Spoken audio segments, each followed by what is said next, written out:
Ellen makes things good. Los orígenes agrarios del capitalismo. Una de las convenciones más establecidas en la cultura occidental es la asociación del capitalismo con las ciudades. Se supone que el capitalismo nació y se desarrolló en la ciudad.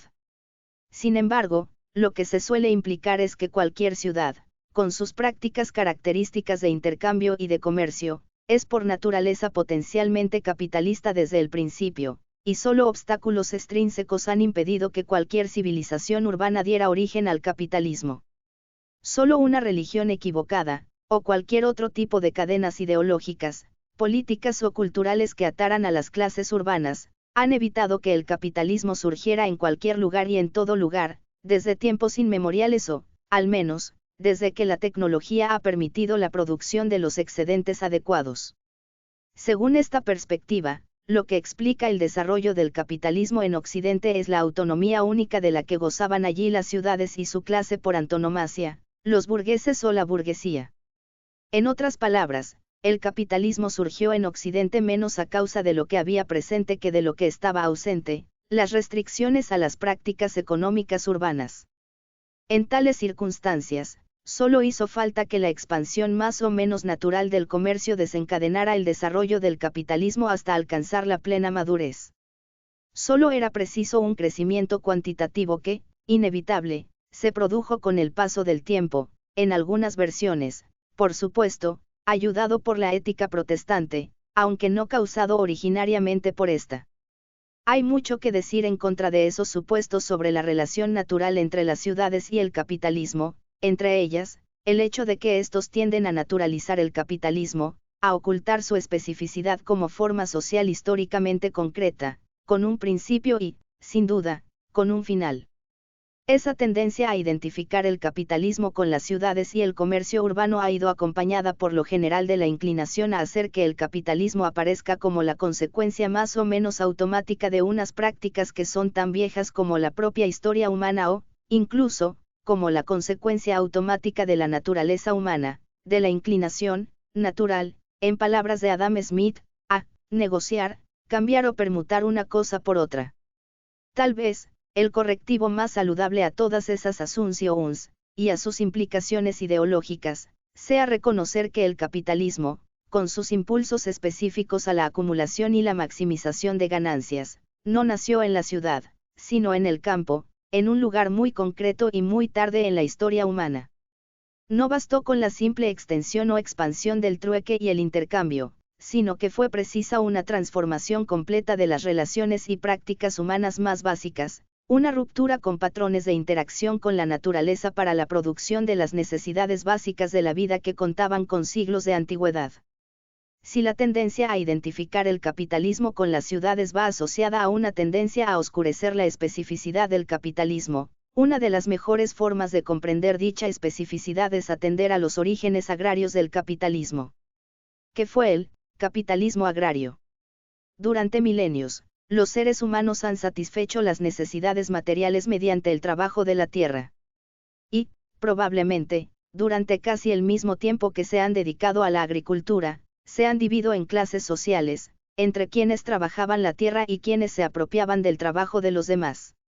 La división entre apropiadores y productores ha tomado muchas formas en distintas épocas y lugares, pero una característica general que todas ellas han tenido en común ha sido que los productores directos han sido habitualmente los campesinos. Esos productores campesinos han conservado la posesión de los medios de producción, en concreto, de la tierra. En todas las sociedades precapitalistas, esos productores han tenido acceso directo a los medios de su propia reproducción. Eso ha implicado que, cuando los explotadores se han apropiado de su trabajo excedente, lo han hecho por medios que Marx denominó extraeconómicos, es decir, mediante la coerción directa, ejercida por terratenientes y diagonal o estados mediante el uso de una fuerza superior, el acceso privilegiado al poder militar, judicial y político. En eso radica, pues, la diferencia más fundamental entre todas las sociedades precapitalistas y el capitalismo. No tiene nada que ver con si la producción es urbana o rural, y está completamente relacionada con las relaciones particulares de propiedad entre productores y apropiadores, sea en la industria o en la agricultura. Solo en el capitalismo el modo prevaleciente de apropiación de excedentes se basa en la desposesión de los productores directos, cuyo trabajo excedente es objeto de apropiación por medios puramente económicos.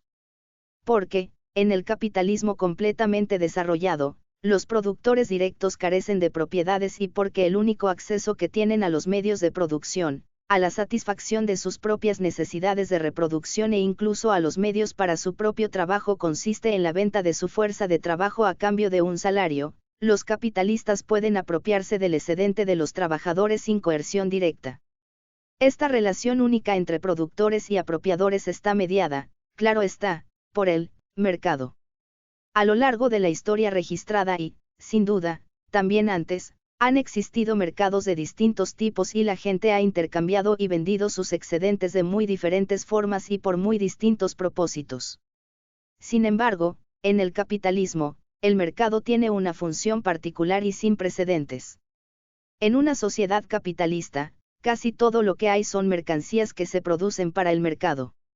Más fundamental aún es el hecho de que tanto el capital como el trabajo son totalmente dependientes del mercado para las condiciones más básicas de su propia reproducción.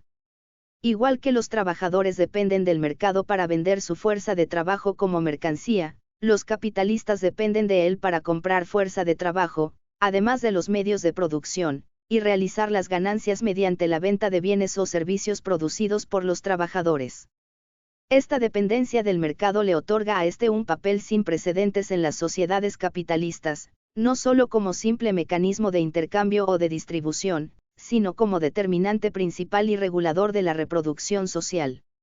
El surgimiento del mercado como determinante de la reproducción social presupuso la penetración de éste en la producción de lo más imprescindible para la vida, la comida. Este sistema único de dependencia del mercado implica unas leyes de movimiento, absolutamente distintivas, requerimientos sistémicos específicos y obligaciones que no comparte con ningún otro modo de producción, los imperativos de la competencia, la acumulación y la maximización de ganancias. Y esos imperativos, a su vez, implican que el capitalismo pueda, y deba, expandirse constantemente de maneras y en una medida nunca vistas en ninguna otra forma social, acumular constantemente, buscar incesantemente nuevos mercados, imponer incansablemente sus imperativos a nuevos ámbitos de la vida, a los seres humanos y al medio natural. Una vez que reconocemos lo específicos que son esos procesos y esas relaciones sociales, lo distintos que son de otras formas sociales que han dominado la mayor parte de la historia humana, resulta claro que, para explicar el surgimiento de esta forma social concreta, es preciso mucho más que asumir sin justificación alguna que ésta siempre ha existido en una forma embrionaria que tan solo cabía liberar de toda limitación antinatural. Así pues, la cuestión de sus orígenes se puede formular del siguiente modo, dado que, durante milenios antes del advenimiento de capitalismo, los productores ya eran explotados por los apropiadores de maneras no capitalistas, y dado que los mercados han existido también desde tiempos inmemoriales, y en casi todas partes, ¿cómo es que productores y apropiadores, así como las relaciones entre ambos, llegaron a ser tan dependientes del mercado? Evidentemente, sería posible reseguir indefinidamente hacia atrás los largos y complejos procesos que condujeron en última instancia a esa situación de dependencia del mercado. Sin embargo, la cuestión resultará más manejable si identificamos el primer momento y el primer lugar en los que se puede discernir con claridad una nueva dinámica social, una dinámica que deriva de la dependencia del mercado de los principales actores económicos. Después, podremos explorar las circunstancias específicas que rodean a esa situación única. Aún en el siglo XVII, e incluso mucho más tarde, la mayor parte del mundo, incluida Europa, estaba libre de los imperativos que antes hemos descrito. Ciertamente, existía un vasto sistema de comercio, que para entonces se extendía ya por todo el mundo. No obstante, en ningún lugar, ni en los grandes centros comerciales de Europa ni en las amplias redes comerciales del mundo islámico ni de Asia, la actividad económica y, en particular, la producción se regía por los imperativos de la competencia y la acumulación. El principio que prevalecía en el comercio era en todas partes el de beneficio por alienación, o comprar barato y vender caro, habitualmente, comprar barato en un mercado y vender caro en otro. El comercio internacional era esencialmente un comercio de transporte, y los mercaderes compraban bienes en una ubicación para venderlos por una ganancia en otra. Aún dentro de un reino europeo único, poderoso y relativamente unificado como era Francia, lo que prevalecían eran esos mismos principios básicos del comercio no capitalista. No existía un mercado único y unificado, un mercado en el que las personas pudieran obtener ganancias, no gracias a comprar barato y vender caro, o no llevando bienes de un mercado a otro, sino produciendo de una forma más eficiente en costes en competencia directa con otros y en un mismo mercado. El comercio solía tener aún como objeto bienes de lujo o, al menos, bienes destinados a las familias más prósperas o que satisfacían las necesidades y los patrones de consumo de las clases dominantes. No existía un mercado de masas de productos baratos de consumo diario. Lo normal era que los productores campesinos no solo produjeran para cubrir sus propias necesidades alimenticias, sino también otros bienes cotidianos como la ropa. Quizás llevaban los excedentes al mercado local, donde podían cambiar lo obtenido por otras mercancías que no producían en casa. Y la producción agrícola podía incluso venderse en mercados algo más lejanos. Sin embargo, los principios comerciales eran básicamente los mismos que en el caso de los bienes manufacturados. Esos principios comerciales no capitalistas existían de la mano de formas de explotación no capitalistas. Por ejemplo, en la Europa occidental, aún allí donde la servidumbre feudal había desaparecido efectivamente, continuaban prevaleciendo formas de explotación extraeconómicas. En Francia, por ejemplo, donde los campesinos representaban la enorme mayoría de la población y continuaban en posesión de la mayor parte de las tierras, el servicio en el Estado central suponía un recurso económico para muchos miembros de las clases dominantes, una manera de extraer trabajo excedente en forma de impuestos a los productores campesinos. Incluso los terratenientes que se apropiaban de los arriendos sufragados solían depender de diversos poderes y privilegios extraeconómicos para incrementar su riqueza. Así pues, los campesinos tenían acceso a los medios de producción, las tierras, sin tener que ofrecer su fuerza de trabajo en el mercado como mercancía. Los terratenientes y los cargos públicos, con la ayuda de diversos poderes y privilegios extraeconómicos, extraían el trabajo excedente directamente de los campesinos en forma de arriendos o impuestos. En otras palabras, aunque todas las clases de personas pudieran comprar y vender todo tipo de cosas en el mercado, ni los campesinos propietarios que producían, ni los terratenientes y cargos públicos que se apropiaban de lo que otros producían, dependían directamente del mercado en lo que respecta a las condiciones de su propia reproducción, y las relaciones entre ellos tampoco estaban mediadas por el mercado. Sin embargo, existía una importante excepción a esta regla general. Inglaterra, ya en el siglo XVI, estaba evolucionando en una dirección completamente nueva. Aunque había otros estados monárquicos relativamente fuertes, más o menos unificados bajo la monarquía, como España y Francia, ninguno de ellos estaba tan efectivamente unificado como Inglaterra. Cabe insistir aquí en que era Inglaterra, y no otras partes de las Islas Británicas. En el siglo XVI, Inglaterra, que ya estaba más unificada que la mayoría de territorios en el siglo XI, cuando la clase dirigente normanda se estableció en la isla como una entidad política y militar bastante cohesionada, avanzó considerablemente hacia la supresión de la fragmentación del Estado, de la soberanía por parcelas, heredada del feudalismo. Los poderes autónomos que en otros lugares de Europa tenían los señores, los municipios y otros entes corporativos, en Inglaterra estaban cada vez más concentrados en el Estado central. Esto contrastaba con la situación de otros estados europeos, donde las monarquías, a pesar de su poder, continuaron coexistiendo incómodamente durante mucho tiempo con otros poderes militares posfeudales, con unos sistemas legales fragmentados y con privilegios corporativos cuyos titulares insistían en su autonomía frente al poder centralizador del Estado. La distintiva centralización política del Estado inglés tenía sus corolarios y sus cimientos materiales. En primer lugar, ya en el siglo XVI, Inglaterra tenía una impresionante red de carreteras y transporte de agua que unificaba la nación hasta un grado nada habitual en ese periodo. Londres, que se estaba volviendo desproporcionadamente grande en relación con otras poblaciones inglesas y con la población total de Inglaterra, y acabaría siendo la ciudad más grande de Europa, se estaba convirtiendo también en centro de un creciente mercado nacional. Los cimientos materiales sobre los que descansaba esa incipiente economía nacional eran la agricultura inglesa, que era única por distintos motivos.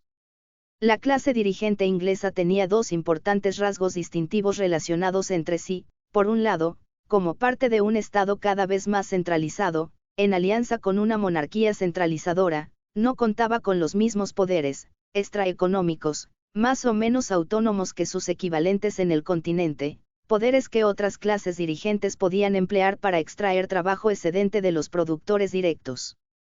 Por otra parte, en Inglaterra existía una concentración poco habitual de la tierra, y los grandes terratenientes poseían una proporción anormalmente grande de tierras.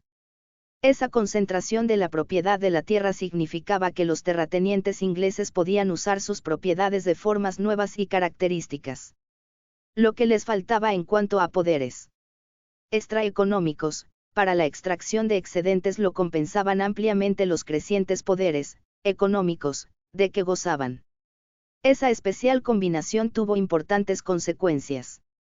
Por una parte, la concentración de la propiedad de la tierra en Inglaterra implicaba que una proporción inusualmente grande de las tierras las trabajaban, no campesinos propietarios, sino arrendatarios. En inglés, la palabra farmer, granjero, significa en última instancia arrendatario, un sentido que aún sugieren algunas expresiones familiares hoy en día como farming out, externalizar la explotación de un terreno. Eso sucedía aún antes de las oleadas de desposesiones que tuvieron lugar sobre todo en los siglos XVI y XVIII, y que convencionalmente se relacionan con los cercamientos, de los que enseguida nos ocuparemos, lo que contrasta, por ejemplo, con el caso francés, donde una proporción mayor de la tierra continuaba en manos de los campesinos, y seguiría estando en manos de estos durante mucho tiempo. Por otro lado, el hecho de que los poderes extraeconómicos de los terratenientes fueran relativamente débiles significaba que estos dependían menos de la capacidad para extraer directamente mayores rentas de los arrendatarios por medios coercitivos que de la productividad de los arrendatarios. Así pues, los terratenientes tenían fuertes incentivos para animar, y, cuando era posible, obligar, a los arrendatarios a buscar modos de incrementar la producción. A este respecto, eran fundamentalmente distintos de los aristócratas rentistas cuya riqueza ha dependido a lo largo de la historia de la capacidad para extraer excedentes de los campesinos por la simple coerción y para los cuales mejorar los poderes de extracción de excedentes ha consistido, no en incrementar la productividad de los productores directos, sino más bien en mejorar los propios medios de coerción, militares, judiciales y políticos. En cuanto a los arrendatarios mismos, estos estaban cada vez más sometidos, no solo a presiones directas de los terratenientes, sino también a los imperativos del mercado, lo que los obligaba a mejorar la productividad. Los arrendamientos ingleses tomaban diversas formas, y existía un gran número de variaciones entre regiones, pero una cantidad cada vez mayor de ellos se regían por el pago de rentas económicas, es decir, rentas que no se fijaban mediante un patrón legal o consuetudinario, sino que respondían a las circunstancias del mercado. Para inicios de la época moderna, incluso muchos de los arriendos establecidos consuetudinariamente se habían convertido de hecho en arrendamientos económicos de ese tipo. El efecto que tuvo ese sistema de relaciones de propiedad fue que muchos productores agrícolas, incluidos los prósperos yeomen o pequeños propietarios de tierras, eran dependientes del mercado, no simplemente en el sentido de que estaban obligados a vender sus productos en este, sino en el sentido más fundamental de que su propio acceso a la tierra, a los medios de producción, estaba mediado por el mercado. Existía, en efecto, un mercado de arrendamientos, en el que los potenciales arrendatarios habían de competir. Cuando la seguridad del arriendo dependía de la capacidad para satisfacer en cada momento el arrendamiento, una producción poco competitiva podría significar directamente la pérdida de la tierra. Para pagar la renta económica en una situación en la que otros potenciales arrendatarios competían por el arriendo, los arrendatarios se veían obligados a producir de manera eficiente en costes, amenazados por la pena de la desposesión. Aún los arrendatarios que gozaban de arriendos de tipo consuetudinario, que les ofrecían una mayor seguridad, pero que estaban igualmente obligados a vender sus productos en los mismos mercados, podían verse en circunstancias en las que los agricultores más directamente y urgentemente sometidos a las presiones del mercado establecían unos estándares de productividad muy competitivos. Y eso mismo sucedía cada vez más incluso con los terratenientes que trabajaban sus propias tierras.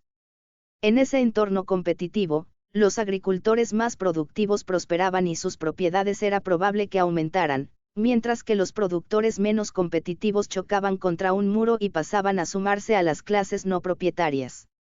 En todos los casos, el efecto de los imperativos del mercado fue la intensificación de la explotación a fin de incrementar la productividad, tanto si se trataba de la explotación del trabajo de otros como de la autoexplotación del agricultor y su familia.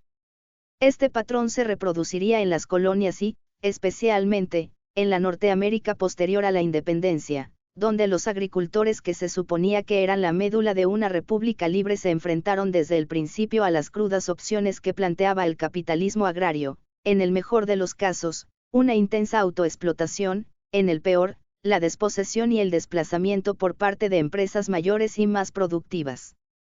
El nacimiento de la propiedad capitalista. Así pues, ya en el siglo XVI, la agricultura inglesa se caracterizaba por una combinación única de circunstancias, al menos en ciertas regiones, que gradualmente fijarían el rumbo económico de toda la economía. La consecuencia fue un sector agrario más productivo que nunca en la historia.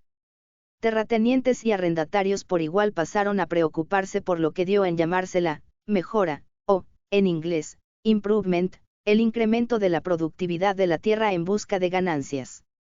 Vale la pena detenerse un momento en el concepto inglés de improvement, porque es muy revelador de las circunstancias de la agricultura inglesa y el desarrollo del capitalismo. La propia palabra, improve, en su sentido original, no significaba simplemente mejorar, en sentido general, sino literalmente hacer algo por una ganancia monetaria, y, particularmente, cultivar la tierra para obtener ganancias, a partir del francés antiguo enipros, provecho, o su caso oblicuo preu. Ya en el siglo XVII, la palabra, improve, o mejorador, estaba firmemente establecida en la lengua para referirse a la persona que hacía que la tierra fuera productiva y rentable, sobre todo mediante el cercado o la reclamación de terrenos baldíos. La mejora agrícola era ya una práctica bien establecida y, en el siglo XVIII, la edad de oro del capitalismo agrario, la mejora de palabra y obra, se convirtió en todo un fenómeno en sí mismo. Al mismo tiempo, la palabra improve fue adquiriendo gradualmente un sentido más general, el significado de mejorar, que tiene hoy en día. Estaría bien reflexionar sobre las implicaciones de una cultura en la que la palabra que significa hacer una cosa mejor, tiene sus raíces en la palabra para designarla ganancia monetaria. Incluso cuando se la empleaba en relación con la agricultura, acabó perdiendo su antigua especificidad, hasta que, por ejemplo, algunos pensadores radicales del siglo XIX podían defender el improvement, o mejora, en el sentido ahora de la agricultura científica, sin que ésta tuviera la connotación de ganancia comercial. Aún así, a comienzos de la época moderna, productividad y ganancia estaban inextricablemente unidos en el concepto de mejora, o improvement, y esto resume bien la ideología del incipiente capitalismo agrario.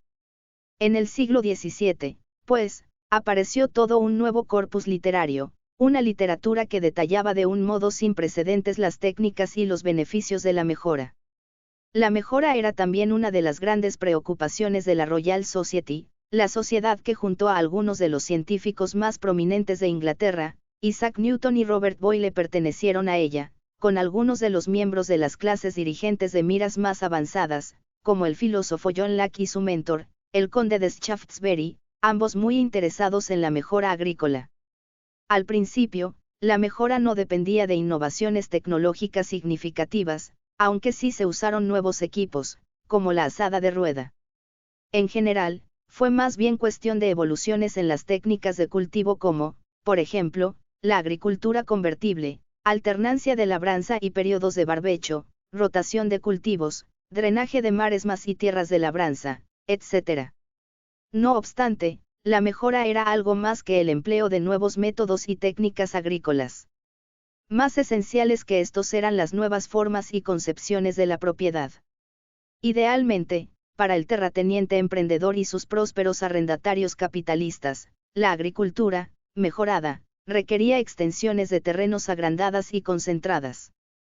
También exigía, tal vez aún más, la eliminación de las antiguas prácticas y costumbres que interferían con el uso más productivo de la tierra. Las comunidades campesinas han utilizado desde tiempos inmemoriales diversos medios para regular el uso de la tierra en interés de la comunidad local.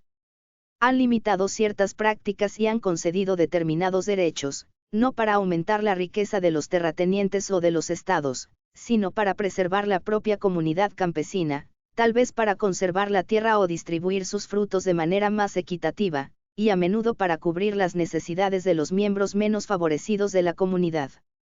Hasta la posesión, privada, de las propiedades ha estado habitualmente condicionada por esas prácticas consuetudinarias, que otorgan a los no propietarios ciertos derechos de uso de propiedades que otros poseen. En Inglaterra, existían muchas prácticas y costumbres de ese tipo. Había terrenos comunales, en los que los miembros de la comunidad podían tener derechos de pasto o derecho a recoger leña, y había también diversos tipos de derechos de uso sobre propiedades privadas, como el derecho a recolectar los sobrantes de las cosechas durante épocas concretas del año. Desde el punto de vista de los terratenientes y los agricultores capitalistas que mejoraban sus explotaciones, la tierra debía liberarse de cualquier obstrucción de ese tipo al uso productivo y rentable de la propiedad. Entre los siglos XVI y XVII, hubo crecientes presiones para la rescisión de los derechos consuetudinarios que obstaculizaban la acumulación capitalista. Eso podía significar varias cosas. Podía implicar que se disputara la propiedad comunal de los comunes y se reclamara su propiedad privada, podía implicar que se suprimieran diversos derechos de uso sobre terrenos privados, o podía implicar que se discutiera la tenencia tradicional de tierras que otorgaba derechos de propiedad a muchos pequeños titulares sin estar en posesión de un título indiscutiblemente legal. En todos esos casos, había que sustituir las concepciones tradicionales de la propiedad por una nueva concepción, capitalista, de esta, la propiedad no solo como un derecho privado, sino, literalmente, excluyente de los demás individuos y de la comunidad, mediante la eliminación de las reglas que imperaban en los pueblos y de las restricciones a los usos de la tierra, mediante la rescisión de los derechos consuetudinarios de uso, etc. Estas presiones para transformar la naturaleza misma de la propiedad se manifestaron de distintas formas, en la teoría y en la práctica. Afloraron en casos judiciales, en conflictos por derechos específicos de propiedad, por algún terreno comunal o algunos terrenos privados sobre los que distintas personas tenían derechos de uso que se solapaban. En esos casos, las prácticas y las demandas basadas en la costumbre con frecuencia chocaban directamente con los principios de la mejora, y los jueces solían reconocer las razones de mejora como demandas legítimas contra los derechos consuetudinarios que habían estado vigentes desde que la gente tenía memoria. Las nuevas concepciones de la propiedad también se estaban teorizando de una forma más sistemática. Un ejemplo bien conocido de ello es el segundo tratado sobre el gobierno civil de John Locke. El capítulo 5 de la obra es la formulación clásica de una teoría de la propiedad basada en los principios de la mejora. Allí, la propiedad como derecho natural se basa en lo que Locke considera el mandato divino de hacer que la tierra sea productiva y rentable, de mejorarla. La interpretación convencional de la teoría de la propiedad de Locke sugiere que el trabajo establece el derecho a la propiedad, pero una lectura atenta del capítulo que Locke dedica a la propiedad deja claro que de lo que realmente se trata no es del trabajo como tal, sino de la utilización productiva y rentable de la propiedad, de su mejora. Un terrateniente emprendedor, mejorador, establece su derecho a la propiedad no mediante su propio trabajo directo, sino mediante la explotación productiva de sus tierras y el trabajo de otras personas en ellas. Las tierras no mejoradas, las que no se convierten en productivas y rentables, como las de los pueblos indígenas de América, son tierras baldías, y los mejoradores tienen el derecho, incluso el deber, de apropiárselas. Esa misma ética de la mejora podría usarse para justificar ciertos tipos de desposesión, no solo en las colonias, sino también en la propia Inglaterra. Y esto nos lleva a la más conocida de las redefiniciones de los derechos de propiedad, los cercamientos. A menudo, los cercamientos se entienden simplemente como la privatización y el vallado de tierras que antes eran comunes, o de los campos abiertos, que caracterizaban a ciertas zonas del campo inglés. Sin embargo, los cercamientos significaron, más en particular, la extinción, con o sin el vallado físico de las tierras, de los derechos de uso comunales y tradicionales de los que muchas personas dependían para subsistir. La primera gran oleada de cercamientos tuvo lugar en el siglo XVI, cuando los terratenientes con mayores propiedades quisieron expulsar a los usuarios comunales de las tierras que podían emplearse como pastos para la cría de ovejas, que cada vez resultaba más lucrativa. Los comentaristas de la época afirmaban que los cercamientos, más que ningún otro factor individual, eran los culpables de la plaga cada vez mayor de vagabundos, esos, hombres sin oficio, desposeídos que recorrían el campo y amenazaban el orden social. El más famoso de tales comentaristas, Tomás Moro, aun siendo él mismo responsable de cercamientos, describió tales prácticas como ovejas que devoran hombres. Es posible que estos críticos sociales, como muchos historiadores que vinieron después, sobreestimaran los efectos de los cercamientos en sí mismos, a expensas de otros factores que provocaron la transformación de las relaciones de propiedad en Inglaterra. Aún así, estos siguen siendo la más viva expresión de un proceso incesante que estaba transformando, no solo el campo inglés, sino el mundo, el nacimiento del capitalismo. Los cercamientos continuaron siendo fuente importante de conflictos en Inglaterra en los albores de la época moderna, tanto si el objetivo era criar ovejas como incrementar unas provechosas tierras de cultivo. Los motines provocados por los cercamientos salpican los siglos XVI y XVII, y, en la Guerra Civil Inglesa, estos constituyen uno de los principales agravios que se intenta dirimir.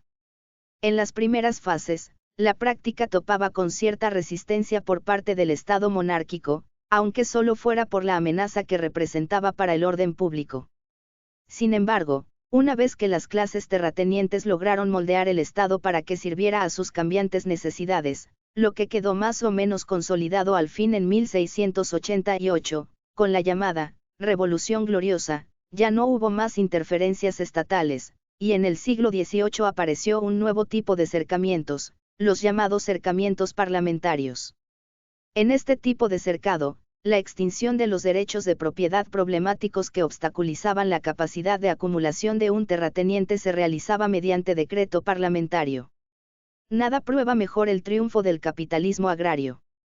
Así pues, en Inglaterra, una sociedad en la que la riqueza derivaba primordialmente de la producción agrícola, la autorreproducción de los dos principales actores económicos del sector agrario, los productores directos y quienes se apropiaban de sus excedentes, dependía cada vez más, al menos a partir del siglo XVI, de lo que equivalía a las prácticas capitalistas, la maximización del valor de intercambio mediante la reducción de gastos y la mejora de la productividad debido a la especialización, la acumulación y la innovación. Este modo de satisfacer las necesidades materiales básicas de la sociedad inglesa llevó aparejada una dinámica totalmente nueva de crecimiento autosostenido, un proceso de acumulación y expansión muy distinto de los patrones cíclicos que desde hacía siglos habían dominado la vida material en otras sociedades. También vino acompañado de los típicos procesos capitalistas de expropiación y de la creación de una masa no propietaria. Es en este sentido que podemos hablar de un capitalismo agrario, en la Inglaterra de inicios de la era moderna. ¿Era el capitalismo agrario realmente capitalista? Deberíamos detenernos aquí para insistir en dos puntos importantes. Primero, no fueron los mercaderes ni los fabricantes quienes impulsaron ese proceso. La transformación de las relaciones sociales de propiedad tuvo su origen en el campo, y la transformación del comercio y la industria ingleses, más que causa, fue consecuencia de la transición de Inglaterra al capitalismo. Los comerciantes podían operar perfectamente bien en sistemas no capitalistas. Prosperaron, por ejemplo, en el contexto del feudalismo europeo, donde sacaban partido no solo de la autonomía de las ciudades, sino también de la fragmentación de los mercados y de la oportunidad de efectuar transacciones entre un mercado y otro. En segundo lugar, y aún más fundamental, los lectores habrán notado que, hasta ahora, hemos usado el término capitalismo agrario, sin hacer referencia al trabajo asalariado, que hemos aprendido a considerar que constituye la esencia del capitalismo. Esto requiere una explicación. Debería decir, para empezar, que muchos arrendatarios empleaban de hecho trabajo asalariado, tanto que muchos han considerado a la tríada, que Marx y otros identificaron, la tríada de terratenientes que viven de las rentas capitalistas de la tierra, arrendatarios capitalistas que viven de las ganancias y trabajadores que viven de un salario, como el rasgo definitorio de las relaciones agrarias en Inglaterra. Y, efectivamente, así era, al menos en aquellas partes del país, el este y el sudeste sobre todo, más señaladas por su productividad agraria. En realidad, las nuevas presiones económicas, las presiones competitivas que expulsaban de la actividad a los agricultores no productivos, fueron un factor destacado a la hora de polarizar a la población agraria en grandes terratenientes y trabajadores asalariados carentes de propiedades, así como a la hora de fomentar la mentada tríada agraria. Y, por supuesto, las presiones para incrementar la productividad se hicieron sentir igualmente en la intensificación de la explotación del trabajo asalariado. Así pues, no deja de ser razonable el definir el capitalismo agrario inglés en términos de la tríada citada. Sin embargo, es importante tener presente que las presiones competitivas, y las nuevas leyes de movimiento, que llevaban aparejadas, dependían en primera instancia, no de la existencia de una masa proletaria, sino de la existencia de arrendatarios productores dependientes del mercado. Los trabajadores asalariados, sobre todo los que vivían únicamente del trabajo asalariado y dependían de este para subsistir y no solo como un suplemento estacional, el tipo de trabajo asalariado estacional y complementario que ha existido en las sociedades agrarias desde la antigüedad, seguían siendo una minoría en la Inglaterra del siglo XVII. Además, las presiones competitivas no solo afectaban a los arrendatarios que empleaban a trabajadores asalariados, sino también a los agricultores que, normalmente junto a sus familias, eran productores directos que trabajaban sin emplear a nadie más. La gente podía depender del mercado, para las condiciones básicas de su propia reproducción, sin estar del todo desposeída. Depender del mercado requería tan solo la pérdida del acceso directo a los medios de producción al margen del mercado. De hecho, una vez que los imperativos del mercado quedaron bien establecidos, ni siquiera la propiedad absoluta podía proteger a las personas de este. Y la dependencia del mercado fue causa, y no consecuencia, de la masiva proletarización. Esto es importante por varias razones, y más adelante me ocuparé de las implicaciones más generales. De momento, lo principal es que las dinámicas específicas del capitalismo ya estaban operando, en la agricultura inglesa, antes de la proletarización de la fuerza de trabajo. De hecho, dichas dinámicas fueron uno de los principales factores que provocaron la proletarización del trabajo en Inglaterra. El factor crucial fue la dependencia del mercado de los productores, así como de los apropiadores, y los nuevos imperativos sociales creados por dicha dependencia del mercado. Habrá quien sea reticente a describir esta formación social como capitalista, precisamente porque el capitalismo, por definición, se basa en la explotación del trabajo asalariado. Tales reticencias son razonables, siempre que reconozcamos que, independientemente de cómo lo llamemos, la economía inglesa de inicios de la época moderna, gobernada por la lógica de su sector productivo básico, ya funcionaba según unos principios y unas leyes de movimiento, distintos de los prevalecientes en ninguna otra sociedad desde los albores de la historia. Esas leyes de movimiento fueron las precondiciones, que no existían en ningún otro lugar, para el desarrollo de un capitalismo maduro que, de hecho, se basaría en la explotación masiva del trabajo asalariado. ¿Cuál fue la consecuencia de todo esto? En primer lugar, la productividad de la agricultura inglesa era única. Para fines del siglo XVII, por ejemplo, la producción de grano y cereales había aumentado tanto que Inglaterra se convirtió en uno de los principales exportadores de dichos productos. Esos avances en la producción se lograron con una fuerza de trabajo agrícola relativamente reducida. Eso es lo que significa que la productividad de la agricultura inglesa era única.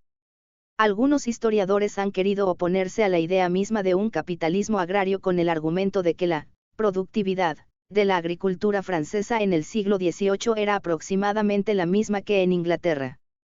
Sin embargo, lo que quieren decir es que la producción agrícola total de los dos países era aproximadamente igual. Lo que no dicen es que, en un país ese nivel de producción se alcanzaba con una población la mayoría de la cual estaban formada todavía por productores campesinos, mientras que, en el otro, la misma producción total se lograba con una fuerza de trabajo mucho más reducida y una población rural en declive. En otras palabras, de lo que se trata aquí no es de la producción total, sino de la productividad en el sentido de la producción por unidad de trabajo. Los datos demográficos son bien elocuentes por sí mismos. Entre 1500 y 1700, Inglaterra experimentó un sustancial aumento de población, igual que otros países europeos. Sin embargo, el crecimiento de la población inglesa fue característico en un aspecto: el porcentaje de población urbana más que se duplicó en ese periodo. Algunos historiadores colocan la cifra en poco menos de una cuarta parte de la población, ya a finales del siglo XVII. El contraste con Francia resulta revelador. Allí, la población rural se mantuvo bastante estable, en entre el 85% y el 90% en la época de la Revolución Francesa de 1789 y periodos posteriores. Para el año 1850, cuando la población urbana representaba el 40,8% en Inglaterra y Gales, en Francia aún suponía tan solo el 14,4%, en Alemania, el 10,8%. En Inglaterra, la agricultura era ya lo bastante productiva a comienzos del periodo moderno como para sustentar a una cantidad inusualmente grande de personas que ya no se dedicaban a la producción agrícola. Por supuesto, un hecho así es revelador de mucho más que la existencia de unas técnicas agrícolas especialmente eficientes. Denota también la existencia de una revolución en las relaciones sociales de propiedad. Mientras que Francia continuaba siendo un país de campesinos propietarios, la tierra, en Inglaterra, estaba concentrada en muchas menos manos, y la masa de personas desprovistas de propiedades aumentaba con rapidez. Mientras que en Francia la producción agrícola aún respondía a prácticas campesinas tradicionales, no existía en Francia nada similar al corpus inglés de escritos sobre la mejora, y las comunidades rurales aún imponían sus reglas y sus restricciones a la producción, que afectaban incluso a los mayores terratenientes. La agricultura inglesa respondía ya a los imperativos de la competencia y la mejora. Cabe añadir una observación más sobre el patrón demográfico característico de Inglaterra. Ese crecimiento poco usual de la población urbana no se produjo de manera uniforme en todas las poblaciones inglesas. En otras partes de Europa, el patrón típico era que la población urbana se repartiera entre varias ciudades importantes, de forma que, por ejemplo, Lyon no era tanto menor que París. En Inglaterra, Londres se volvió desproporcionadamente grande, y pasó de unos 60.000 habitantes en la década de 1520 a los 575.000 de 1700, para convertirse en la mayor ciudad de Europa, mientras que otras ciudades inglesas eran mucho más pequeñas. Este patrón resulta mucho más significativo de lo que pudiera parecer a primera vista. Da fe, entre otras cosas, de la transformación de las relaciones sociales de propiedad en el corazón del capitalismo agrario, el sur y el sudeste, y de la desposesión de los pequeños productores, una población desplazada y migrante cuyo destino era comúnmente Londres. El crecimiento de Londres es muestra también de la creciente unificación, no solo del Estado inglés, sino también del mercado nacional. La enorme ciudad era el centro del comercio inglés, no solo como principal lugar de tránsito del comercio nacional e internacional, sino también como un enorme consumidor de productos ingleses, entre los cuales los productos agrícolas tenían un lugar no poco significativo. En otras palabras, el crecimiento de Londres representa de múltiples formas el surgimiento del capitalismo inglés, su mercado integrado, un mercado cada vez más único, unificado y competitivo, su agricultura productiva, y su población desposeída. Las consecuencias a largo plazo de todos esos patrones distintivos deberían serlo bastante evidentes. Aunque no es este lugar para explorar las relaciones entre el capitalismo agrario y el posterior desarrollo de Inglaterra hasta convertirse en la primera economía industrializada, algunas de esas relaciones resultan evidentes por sí mismas. Sin un sector agrícola productivo capaz de sustentar a una gran fuerza de trabajo no agrícola, es poco probable que hubiera surgido el primer capitalismo industrial del mundo. Sin el capitalismo agrario inglés, no habría existido una masa de desposeídos forzada a vender su fuerza de trabajo por un salario. sin esa fuerza de trabajo no agraria desposeída, no habría existido el mercado masivo de consumidores de bienes baratos de uso cotidiano, como los alimentos y los productos textiles, que impulsó el proceso de industrialización en Inglaterra.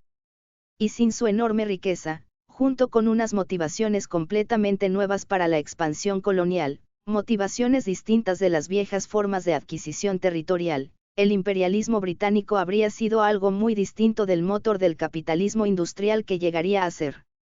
Igualmente, aunque esto resulta sin duda mucho más polémico, sin el capitalismo inglés, probablemente no habría habido nunca un sistema capitalista de ningún tipo. Fueron las presiones de la competencia procedentes de Inglaterra, sobre todo de la Inglaterra industrializada, las que empujaron a otros países a fomentar el desarrollo económico por vías capitalistas. Lecciones del capitalismo agrario. Así pues, ¿qué nos enseña todo esto sobre la naturaleza del capitalismo? En primer lugar, nos recuerda que el capitalismo no es una consecuencia, natural, e inevitable de la naturaleza humana, ni siquiera de prácticas sociales inmemoriales como, negociar, cambiar o permutar una cosa por otra. Es un producto tardío y localizado de circunstancias históricas muy específicas. El impulso expansivo del capitalismo, hasta el punto de su presencia casi universal hoy en día, no es consecuencia de la conformidad de éste con la naturaleza humana ni de leyes naturales transhistóricas, sino producto de sus propias y específicas leyes de movimiento internas. Y esas leyes de movimiento requirieron enormes transformaciones y revueltas sociales para comenzar a operar. Requirieron la transformación del metabolismo humano con la naturaleza, de la forma de proveer las necesidades básicas de la vida. Una segunda cuestión es que el capitalismo, desde los inicios, ha sido una fuerza profundamente contradictoria. Basta con considerar los efectos más evidentes del capitalismo agrario inglés. Por un lado, en la Inglaterra de inicios de la época moderna existían unas condiciones de prosperidad material que no había en ningún otro lugar. Por otra parte, sin embargo, tales condiciones se alcanzaron al precio de una amplia desposesión y una intensa explotación. Apenas si es preciso decir que esas nuevas condiciones sentaron también las bases de unas formas nuevas y más efectivas de expansión colonial e imperialismo, así como generaron una nueva necesidad de ese tipo de expansión, en busca de nuevos mercados y nuevos recursos. Además de todo eso, están también los corolarios de la mejora, por un lado, la productividad y la capacidad de alimentar a una enorme población, por otro, la subordinación de todas las demás consideraciones a los imperativos de la obtención de ganancias. Eso significa, entre otras cosas, que personas que podrían alimentarse están a menudo condenadas a pasar hambre. De hecho, significa que existe por lo general una gran disparidad entre la capacidad productiva del capitalismo y la calidad de vida que proporciona. La ética de la mejora, en su sentido original en el que la producción es inseparable de las ganancias, es también la ética de la explotación, la pobreza y la falta de vivienda. Esta ética de la mejora, de la productividad en pos de ganancias, es también, por supuesto, la ética del uso irresponsable de la tierra, de la enfermedad de las vacas locas y la destrucción del medio ambiente. El capitalismo nació en el núcleo mismo de la vida humana, en la interacción con la naturaleza de la que depende la propia vida. La transformación de dicha interacción por parte del capitalismo agrario pone de manifiesto los impulsos inherentemente destructivos de un sistema en el que los fundamentos mismos de la existencia están sujetos a los requisitos que impone la obtención de ganancias. Dicho de otro modo, aflora aquí el secreto esencial del capitalismo.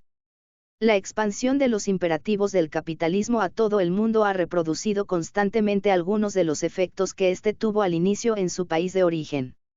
El proceso de desposesión, supresión de los derechos de propiedad tradicionales, imposición de los imperativos del mercado y destrucción medioambiental ha seguido su rumbo.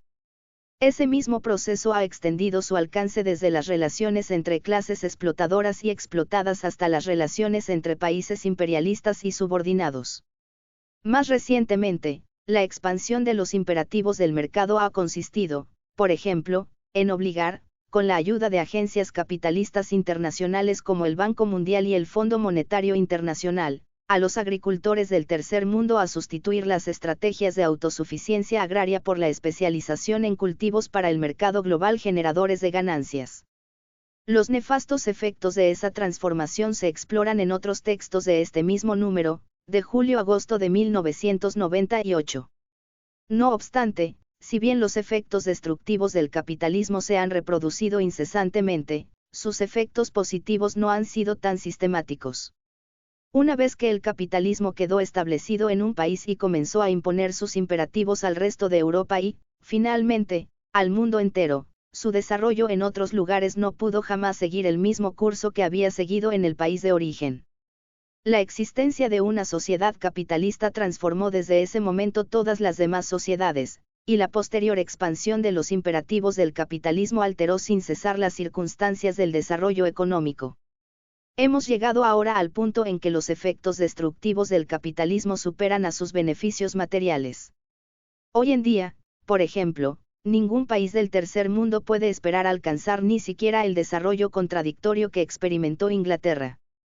Dadas las presiones de la competencia, la acumulación y la explotación impuestas por otros sistemas capitalistas más desarrollados, es cada vez más probable que los intentos de alcanzar la prosperidad material según los principios del capitalismo aporten únicamente el aspecto negativo de la contradicción básica del capitalismo, la desposesión y la destrucción, sin beneficios materiales, al menos para la enorme mayoría. Hay también una lección más general que aprender de la experiencia del capitalismo agrario inglés.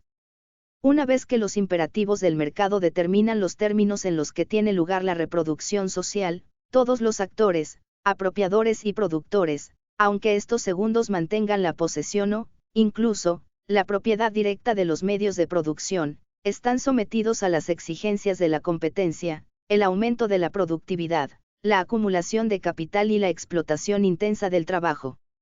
A este respecto, ni siquiera la ausencia de división entre apropiadores y productores es garantía de inmunidad, y es por eso por lo que el socialismo de mercado es una contradicción terminológica cuando se establece el mercado como disciplina económica o regulador de la economía, cuando los actores económicos están sometidos al mercado por lo que respecta a las condiciones de su propia reproducción. Incluso los trabajadores que son propietarios de sus propios medios de producción, sea individual o colectivamente, están obligados a responder a los imperativos del mercado, a competir y acumular, a hacer que las empresas, no competitivas, y sus trabajadores se estrellen contra la pared, y a autoexplotarse.